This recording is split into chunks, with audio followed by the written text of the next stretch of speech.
হর হর মহাদেব। আজকে যাচ্ছি আমার স্পেশাল একটি ইনভিটেশনে। আমার স্টুডেন্টের বার্থডে, ওর জন্য গিফট। মাটির টবের ওপরে নিজে হাতে কলকা করেছিলাম।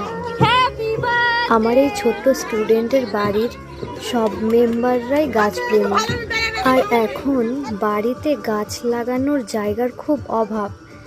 তাই আমার মতে এই ইনডোর প্ল্যান্টগুলো বেস্ট। তাই আমিও ভাবলাম ওকে গাছই দেওয়া যাক। আর একটি কথা যেটা না বললেই নয়, আমি এই প্রথম কোনো ব্লগার হিসেবে জন্মদিনে ইনভাইট পেয়েছিলাম, সেটি আমার স্টুডেন্টের কাছ থেকে। আমাকে বলছে ওর জন্মদিনে স্পেশাল ইনভাইট করছে আমাকে ব্লগ বানানোর জন্য। থামো, ওর জন্মদিনে স্পেশাল ইনভাইট করছে আমাকে ব্লগ বানানোর জন্য। এইবার দেখো আমার ফোন নিয়ে আমার স্টুডেন্টরা কি কি সব বানিয়েছে নিজেরাই। দেখুন আমার দাদার বার্থডে, অনেক সুন্দর ডেকোরেশন আছে, ক্যাটারিং আছে, বলে খাওয়ার টাইম